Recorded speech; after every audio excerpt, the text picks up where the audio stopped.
Hello everyone, I am CA Manas Saroda और मैं CA intermediate को advance accounts and financial management का सब्जेक्ट पढ़ाता हूँ।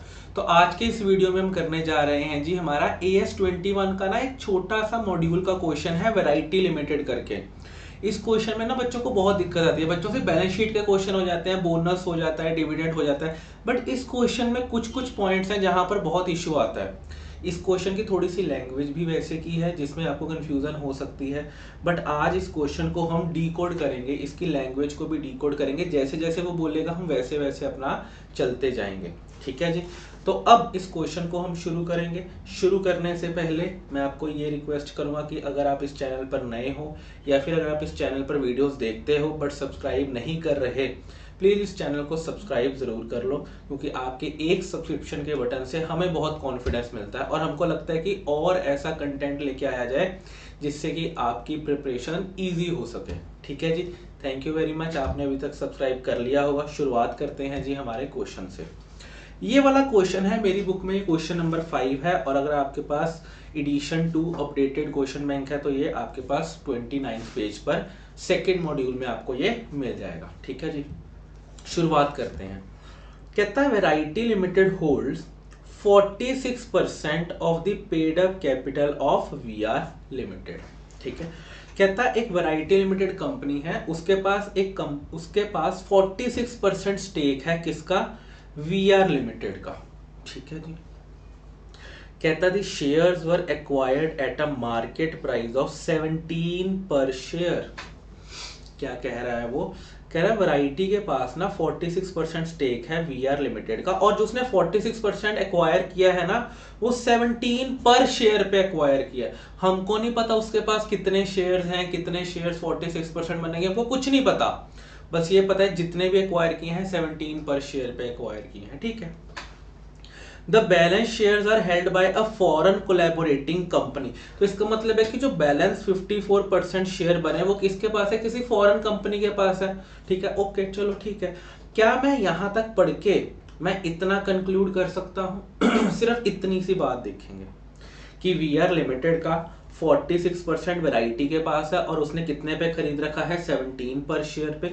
जो 54% स्टेक बचा वो किसके पास है? वो फॉरेन कंपनी के पास है। क्या मैं इतनी सी बात कंक्लूड कर सकता हूं आपके साथ? फटाफट से बताइए। ठीक है जी, ओके, आओ जी नेक्स्ट क्वेश्चन, नेक्स्ट पार्ट पे।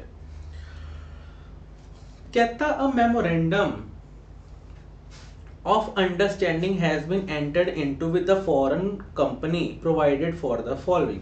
कहता है कि memorandum of understanding foreign company के पास, फॉरेन कंपनी मतलब जिसके पास 54% शेयर है, उसके साथ एक मेमोरेंडम ऑफ अंडरस्टैंडिंग हमने कर लिया है। उसमें क्या किया है? कहता है the shares of the foreign company, मतलब जो 54% शेयर है ना फॉरेन कंपनी के पास, it will be sold to the variety limited.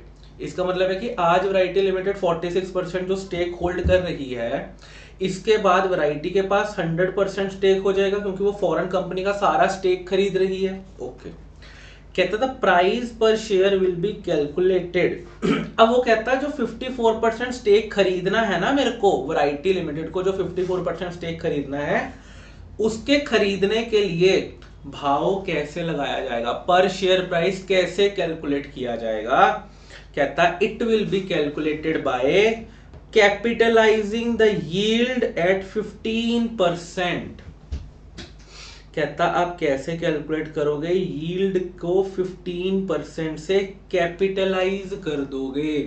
Capitalise करने का क्या मतलब होता है? अगर मैं बोलूं फॉर एग्जांपल यील्ड का 15% कर दोगे तो यील्ड इंटू 15% हो जाता है, बट अब उसने बोला है capitalising the yield. Capitalising the yield का क्या मतलब है कि यील्ड को हम 15% से डिवाइड कर देंगे, मल्टीप्लाई नहीं करेंगे। क्या करेंगे? कैपिटलाइजिंग को 15% से डिवाइड।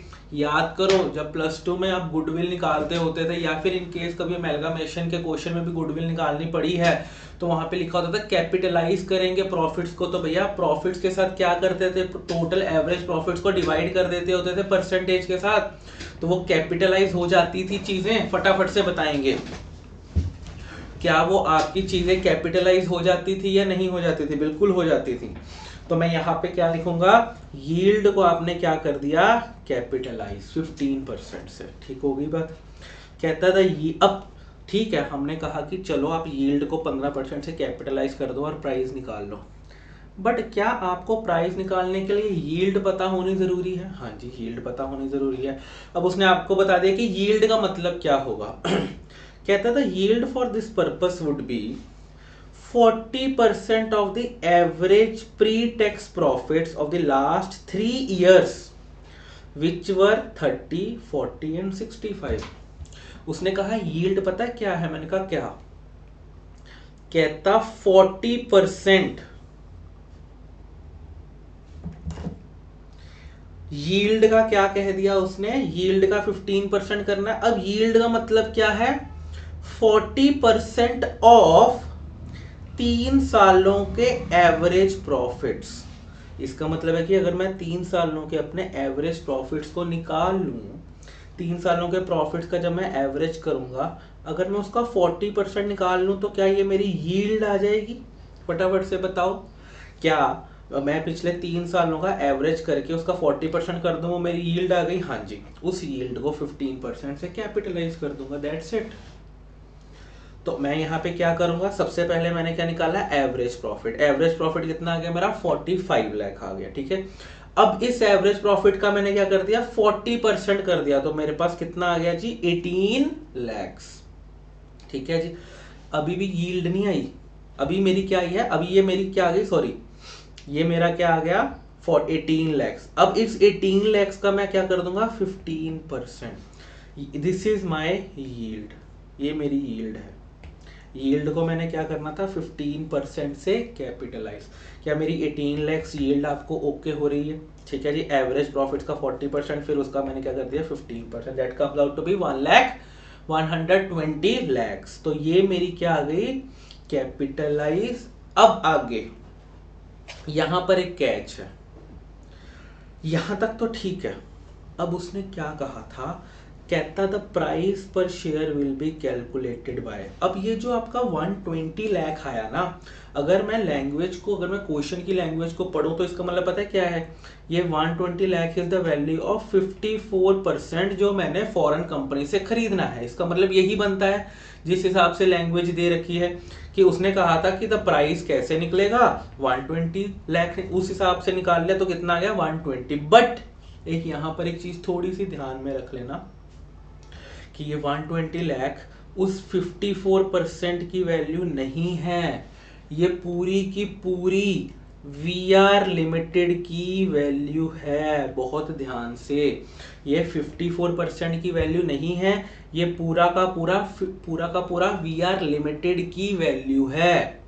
तो अगर ये पूरे के पूरे VR लिमिटेड की वैल्यू है और मेरे को 54% स्टेक खरीदना है, तो what is the value of 54% stake? That is 120 into 54%, this comes out to be 64.8 lakh। क्या आ गया जी? 64.8 लाख। तो इसका मतलब है कि जो मैं 54% स्टेक फॉरेन वाले से खरीदूंगा, उसकी वैल्यू पता है कितनी है? 64.8 लैक्स। ओके हो गई? यहां तक आपको बात ओके है? हाँ जी, ठीक है। अब आगे आ जाओ। कहता था actual cost to the foreign company was 5,40,000 only. कहता जब फॉरेन कंपनी ने स्टेक खरीदा था ना, तो उसने ना सिर्फ 5,40,000 में ही खरीदा था। Oh my God! तो इसका मतलब है कि फॉरेन कंपनी तो बहुत तगड़े प्रॉफिट में है। मतलब 5,40,000 का स्टेक खरीद के भाई 64.8 लाख का बेच के जा रहे हैं। ये तो भयंकर प्रॉफिट नहीं हो गया? इसका मतलब यही हो गया ना कि भैया जो 64.8 लाख जो आज 54% स्टेक की वैल्यू पड़ी है, इसकी कॉस्ट फॉरेन वाले को कितनी पड़ी थी? 5,40,000। बिल्कुल ठीक है। तो क्या मैं कह सकता हूं प्रॉफिट ऑन दी सेल जो फॉरेन कंपनी को हो रहा है वो 59.4 लाख का हो रहा है? क्या मैं कह सकता हूं कि इतना प्रॉफिट हो रहा है भाई को? बिल्कुल ठीक है। चलो आगे पढ़ लेते हो क्या कह रहा है। कहता था profit that would accrue would be taxable at 30%। कहता जो भी प्रॉफिट फॉरेन कंपनी कमाएगी उस पर 30% का टैक्स लग जाएगा, और the tax payable will be deducted from the proceeds and the variety will pay to the government. क्या आपने अपने डायरेक्ट टैक्स में TDS की सेक्शंस पढ़े हैं? आपने TDS पढ़ा है क्या होता है? अगर आपने नहीं पढ़ा या अगर आप पढ़ोगे, अगर आपने अभी तक डायरेक्ट टैक्स नहीं किया, तो मैं आपको टीडीएस बता देता हूँ कि वो होता क्या है। अब देखो फॉर एग्जांपल एमए लिमिटेड है, ठीक है, और ये रिलायंस लिमिटेड है। अब अगर एमए लिमिटेड ने रिलायंस को फॉर एग्जांपल 100 रुपीज़ पे करने हैं, फॉर एग्जांपल मैंने रिलायंस लिमिटेड से कोई सर्विसेज ली हैं, मैंने रिलायंस को 100 रुपीज़ पे करने हैं, क्या ये 100 रुपीज़ रिलायंस की इनकम बन जाएगी? उस पर इसको इनकम टैक्स देना पड़ेगा? बिल्कुल। तो सरकार पता क्या कहती, सरकार कहती एमए लिमिटेड तुम जो रिलायंस को 100 रुपीज़ पे कर रहे हो ना, उस पर रिलायंस को इनकम टैक्स देना पड़ेगा। मैंने कहा ठीक है दे देना यार, मेरे को क्यों कह रहे हो। वो कहते हैं काम करो तुम, और रिलायंस पर टैक्स लगता है 30%। तो मोदी जी मेरे को कहते यार तुम रिलायंस को ना 100 रुपीज़ मत पे करो। मैंने कहा मैं क्यों ना पे करूं, मैंने 100 रुपीज़ की सर्विस ली है उससे। कहता सुनो तो सही, कहता तुम रिलायंस को 100 रुपीज़ ना पे करो, तुम एक काम करो, तुम इसको 70 रुपीज़ ही पे करो। मैंने कहा फिर?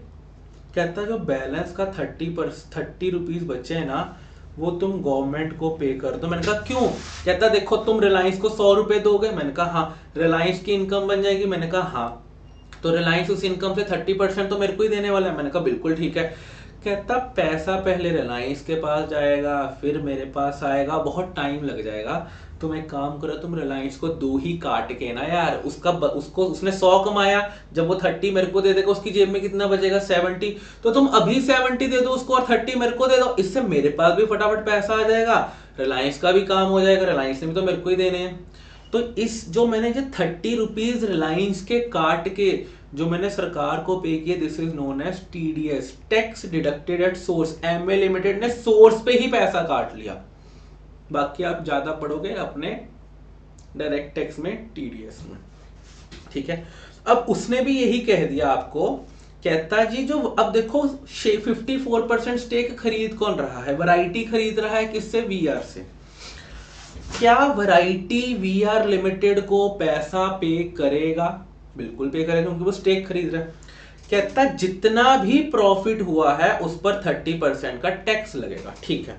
और कहता वो टैक्स काट के तुम सरकार को पे कर दो। अब मेरे को एक बात बताइए, भाई ने कितना प्रॉफिट कमाया है? भाई का मतलब है फॉरेन कंपनी ने कितना प्रॉफिट कमाया है? 59.4 लाख का प्रॉफिट कमाया है। बिल्कुल। क्या उस पर 30% का टैक्स लग जाएगा? बिल्कुल। कितना टैक्स लग जाएगा? 17.8 लाख का क्या लग जाएगा? टैक्स लग जाएगा, ठीक है, बिल्कुल ठीक है। मेरे को एक बात बताओ, और मेरे पास ये ऑब्लिगेशन है एज अ वैरायटी लिमिटेड की 17.8 लाख मेरे को मोदी जी को जमा करवाना है, ठीक है। मैंने टोटल कितना पैसा देना था? मैंने टोटल कितना पैसा फॉरेन वाले को देना था? ध्यान से, मैंने 64.8 लाख देना था फॉरेन वाले को। इतने की ही बात हुई थी ना हमारी।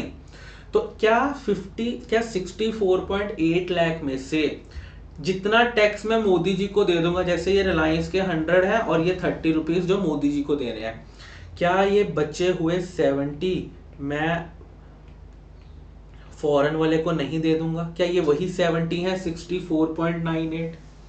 क्या 64.8 जो मैंने फॉरेन वाले को देने थे उसमें से उसके हिस्से का टैक्स काट लिया? क्या ये पैसा बच गया जो मेरे को किसको देना है? किसको देना है ये मैंने पैसा? फॉरेन कंपनी को देना है, ठीक है जी। तो क्या मैं कह सकता हूं कि मेरी नेट रेमिटेंस कितनी है? 46.98 लैक्स। मेरी नेट रेमिटेंस कितनी है? 46.98 लैक्स की। ओके हो गया जी। क्या आपको यहां तक ओके हो रहा है कि मैंने सामने वाले को कितना देना? आप पता है गलती क्या करोगे? आप 59.4 में से 17.84 माइनस करोगे। 59.4 में से माइनस होना ही नहीं है भैया, ये तो प्रॉफिट है ना, इसमें से थोड़ी ना माइनस हो जाएगा। तो आपको किस में से माइनस करना है? आपको 17.8 टू 64.8 में से माइनस करना, जो मैंने एक्चुअली भाई को पे करना था। ओके हो गई बात। तो मेरा नेट रेमिटेंस कितना बन गया? 46.98। देखो जब तक आप खुद ये क्वेश्चन करोगे नहीं ना, आपसे नहीं होगा ये क्वेश्चन, ठीक है। ये तो चलो समझ लिया, जब आप खुद इसके बाद लिख के करोगे तो और पक्का हो जाएगा ये क्वेश्चन, ठीक है जी। अब आगे उसने क्या कह दिया था आपको क्वेश्चन में? कहता the out of the net consideration, जब जितना भी पैसा नेट नेट बनता है देने वाला, 50% would be remitted to the foreign company immediately. कहता उसमें से 50% पैसा इमीडिएटली रेमिट हो जाएगा and the balance will be an unsecured loan repayable after 2 years। कहता जितना आपने टोटल नेट नेट पैसा देना है उसमें से 50% अभी दे दो, ठीक है। कहता बाकी का एक अनसिक्योर्ड लोन हो जाएगा। मैंने कहा चलो ठीक है, जैसे आपकी प्रभु इच्छा। तो अगर मैंने इतना पैसा देना था तो उसमें से 50% पैसा यहाँ अभी दे दिया और 50% पैसा अनसिक्योर्ड लोन में बन गया। क्योंकि दिक्कत है आपको? नहीं सर कोई दिक्कत नहीं है। तो बस फिर आगे आ जाओ, देखते हैं आगे क्या कहता है। क्या सर क्वेश्चन खत्म हो गया? हाँ ऑलमोस्ट। अब यहां तक हमने पढ़ लिया। कहता था above agreement was approved by all the concerned for given effect on 1 April। कहता सबने ओके कर दिया। मैंने कहा गुड। कहता था total assets of the VR as on 31 March was ₹1 crore। कहता जितने भी टोटल एसेट्स थे वीआर के वो कितने थे? 1 crore के। And it was decided to write down the PPE by 1,75,000। चलो इसका मतलब है कि आज बुक वैल्यू है 1 crore, बट वो कहते हैं जी 1,75,000 से अपने एसेट्स को राइट डाउन कर दो। मैंने कहा चलो ठीक है, 1 crore के एसेट हैं, वैसे ही अंदाजा लगा लेते हैं। तो उसमें से 1,75,000 चला गया, तो ये कितना रह गया? 98,25,000। तो ये क्या रह गए? इतने के नेट एसेट्स रह गए आपके पास। बिल्कुल। कहता था current liabilities of VR on the same day was 20 lakhs। Okay. कहता अगर मैं वैसे ही नेट एसेट्स निकालना चाहूं अपने इसके, तो क्या मैं ये कह सकता हूं कि 100 lakhs में से 1.7 गया तो राइट डाउन करके इतना बच गया। 20 लाख से करंट लायबिलिटी चली गई, तो क्या मैं कह सकता हूं कि जो मेरे नेट एसेट्स हैं वो इतने हो गए? 78.25 लाख हो गए। फटाफट से बताओ, क्या मेरे नेट एसेट 78.25 लाख हो गए? Everyone please tell. ठीक है जी, यहां तक ओके हो गया। अब उसने आगे आपसे पूछ क्या लिया? कहता फाइंड आउट द गुडविल और the capital reserve on acquiring the whole shares of the VR. At the end उसको क्या चाहिए? गुडविल या फिर कैपिटल रिजर्व चाहिए। गुडविल और कैपिटल रिजर्व आप कैसे निकालते थे? Cost of investment minus net assets. क्या आपके पास नेट एसेट्स सॉर्टेड है? फटाफट से बताओ, क्या आपके पास नेट एसेट्स सॉर्टेड है? हाँ जी सर बिल्कुल सॉर्टेड है। अब उसने आपको लास्ट में एक लाइन क्या दे रखी थी? कहता the paid up capital of VR was 20 lakh rupees divided into 2 lakh shares. कहता वो जो वीआर थी ना उसके टोटल नंबर ऑफ शेयर्स पता है कितने थे? 2 लाख। ओके। क्या मैं ये कह सकता हूं उन जो 2 लाख शेयर्स थे उसमें से 46% वैरायटी के पास पहले ही था और उसने वो कितने पे एक्वायर कर रखा था? 17 रुपीज पर शेयर पे एक्वायर कर रखा था। क्या मैं ये कह सकता हूं कि जो उसके पास पहले का स्टेक था, क्या वो उसने 2 लाख इंटू 46% स्टेक 17 रुपीज के हिसाब से खरीद रखा था? That is 15,64,000। क्या मैं कह सकता हूं कि वैरायटी का जो पहले का स्टेक उसने पहले खरीद रखा था, क्या वो 15,64,000 का खरीद रखा था? फटाफट से बताओ। हाँ जी। तो जो उसने बैलेंस 54% स्टेक खरीदा वो कितने का खरीदा था? 64.80 लाख का। कितने का खरीदा था? 64.80 लाख का। ध्यान से यहां पर आपका 46.98 नहीं आएगा भैया। एज अ वैरायटी लिमिटेड मेरे को स्टेक खरीदने का खर्चा तो 64.8 लगाना। हाँ, उसमें से फॉरेन वाले के पास 46.98 गया है, मेरी जेब से तो 64.8 गया ना। 46 फॉरेन वाले को 17.82 मोदी जी को, मेरे को कॉस्ट कितनी पड़ी है? 64.8 lakhs की। तो मेरे लिए कॉस्ट कितनी हो गई? 64.8। तो मैं कह सकता हूं कि द टोटल इन्वेस्टमेंट जो वैरायटी ने वीआर लिमिटेड में करी है वो करी है 80.44 lakhs की। इतना पैसा उसने पूरी कंपनी को खरीदने का दिया है। पूरी कंपनी को खरीदकर एसेट्स कितने आए? 78.25 lakhs। क्या मैं कह सकता हूं कि इतनी गुडविल आ गई? फटाफट से बताओ, क्या मैं कह सकता हूं ये गुडविल आ गई? बस यही क्वेश्चन था आपका। कितना कंफ्यूजिंग था कुछ भी नहीं। Eight the and it's all कि वो छोटा सा जो वर्किंग नोट आप बड़े क्वेश्चन में बनाते हो वही था, बट घुमाया हुआ था क्वेश्चन, तो कंफ्यूजिंग हो जाती है। कोई बात नहीं, हमने इसको कर लिया। आज के बाद से आपको कभी दिक्कत नहीं आएगी, पेपर में आ जाए, केस सिनेरियो में आ जाए, कहीं पर भी आ जाए, आप बहुत आसानी से इसको सॉल्व कर सकते हो। ठीक है जी। कोई और अगर आपको प्रॉब्लम आ रही है एडवांस अकाउंट्स में या एफएम में तो प्लीज़ लेट मी नो। आप मेरे को कमेंट कर सकते हो या फिर आप मेरे को टेलीग्राम या इंस्टाग्राम पर मैसेज कर सकते हो। ठीक है जी, थैंक यू वेरी मच। आज की वीडियो यहीं तक है, और अगर आपको कुछ वैल्यू एडिशन लगी तो प्लीज़ चैनल को सब्सक्राइब करके ज़रूर जाना। ये हमारी एक्नॉलेजमेंट का ये एक साइन है कि आप हमें एक्नॉलेज कर रहे हो। ठीक है जी, थैंक यू वेरी मच।